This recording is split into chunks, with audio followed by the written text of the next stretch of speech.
Management principles are described as pervasive. What does this characteristics imply regarding their application? Okay, so question में पूछ रहा है management principles are describe as a pervasive. हाँ, management principle जो होता है वो परवेसिव होता है, ठीक है.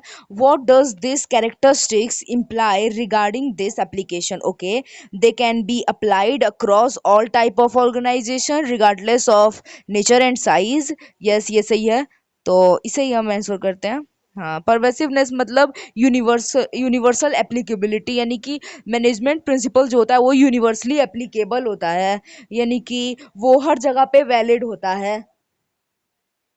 Next question is, why are management principle consider general guidelines rather than straight jacket solution? Okay, so question में पूछ रहा है why are management principles consider general guidelines rather than straight jacket solution. यानी कि देखो, मैनेजमेंट प्रिंसिपल जो होता है ना वो एक जनरल गाइडलाइंस होता है जो कि मैनेजर्स जो है अपने प्रॉब्लम्स के अकॉर्डिंग उसको क्या कर सकते हैं, अप्लाई कर सकते हैं. ये एक रिजिड सॉल्यूशन या फिर स्ट्रेट जैकेट सॉल्यूशन नहीं होता है, ठीक है. तो स्ट्रेट जैकेट सॉल्यूशन का यही मतलब है कि ये एकदम कोई स्पेसिफिक रूल नहीं होता है, तुमको वही फॉलो करना है. मैनेजर्स उसको खुद के नीड के अकॉर्डिंग मॉडिफाई कर सकते हैं. तो they are design to prioritize individual department goal over the whole organization. They must be modified by the manager based on the specific needs of a situation.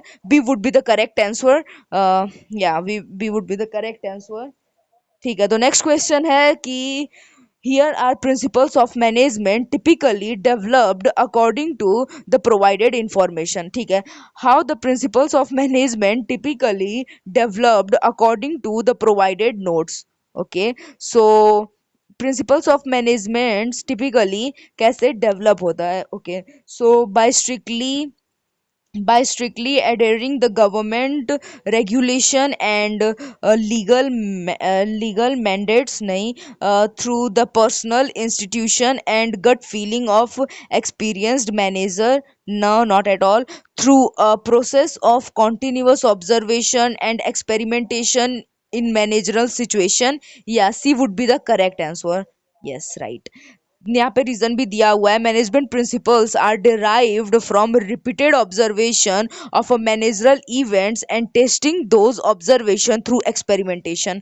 या so C would be the correct answer. Okay, next question है which is question number 4.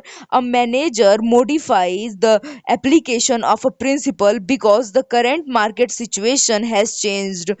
Which characteristics of management principles does this reflect? Okay, तो मुझे क्या लगता है management principal मैंने तभी बोला था फ्लेक्सिबल होता है, तो मैनेजर्स उसको अपने नीड के अकॉर्डिंग मॉडिफाई करते हैं, तो flexibility would be the correct answer. या so next question is, the application of management principles is said to be contingent. What does this means in practice? Okay, so contingent मतलब ना situational होते हैं, यानी कि situation के according use किए जाते हैं. So the principles apply automatically regardless of the time or environment. नहीं, the application depend on prevailing situation or the requirement at a particular point in time. Yes, C B would be the correct answer. Next question है why are management principles categorised as behavioural in nature. देखो, management principles को behavioural in nature इसलिए बोला जाता है ना क्योंकि management principle जो होता है उनका प्राइमरी फोकस ये होता है कि वो मैनेजर्स के बीच एम्प्लॉयज के बीच कोऑर्डिनेशन को बना के रखें, उनमें एक अच्छे रिश्ते को बना करके रखें. So they aim to influence and guide the conduct of human beings within the organisation. या तो A would be the correct answer. ठीक है, नेक्स्ट क्वेश्चन ये है what is the primary benefit of cause and effect relationship and stabilise by management principles. Okay, so management principles का primary benefit cause and effect relationship जो stabilise करता है क्या होता है? It guarantees that manager will never make a mistake in a new situation. नहीं, it eliminate the need of experimentation and observation in workshop workplace. नहीं, it provide a legal justification for a managerial decision in court law. Okay, it tell a manager what the likely outcome will be if a specific principle is applied in a certain situation.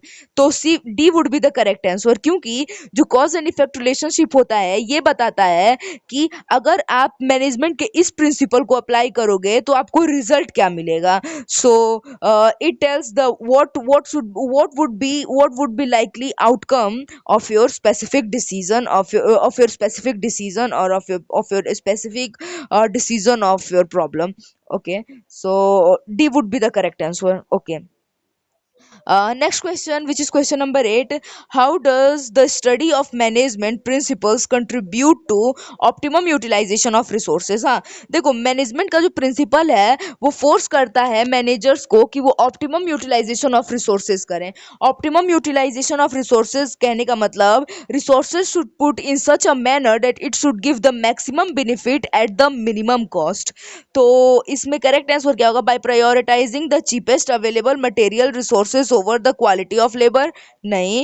By increasing the budget for all departments to ensure they have enough tool. नहीं. By ensuring that the human and material resources provide maximum benefit with minimum cost. Yeah, C would be the correct answer. I mean D. I mean C. Sorry. Next question ये है, according to the notes, what does scientific and thoughtful decision making implies in management? Okay, देखो scientific and thoughtful decision कहने का मतलब ये है कि कोई भी मैनेजर अपने गट फीलिंग या फिर विलिंगनेस के थ्रू, विलिंगनेस, प्रिजुडिस या फिर गट फीलिंग्स पे डिसीजन को नहीं ले सकता है. वो डिसीजन जो मैनेजमेंट में लिया जाता है वो साइंटिफिक रीजंस के वजह से हम लेते हैं.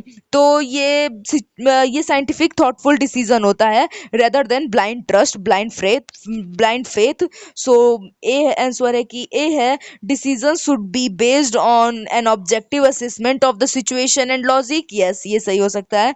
Decision must only be made by laboratory scientist. ठीक है, laboratory scientist within the company. नहीं. Decision should follow the manager in initial institution without further assessment. नहीं, बिल्कुल नहीं. D, decision should be based on personal biasness and prejudice to ensure quick action. गलत है. A would be the correct answer.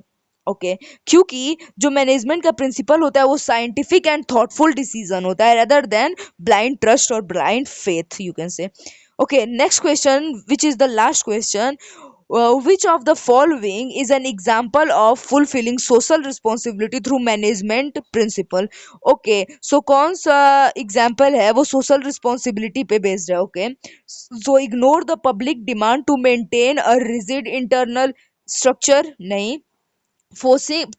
Focusing inclusively on increasing the surge price for maximum profit.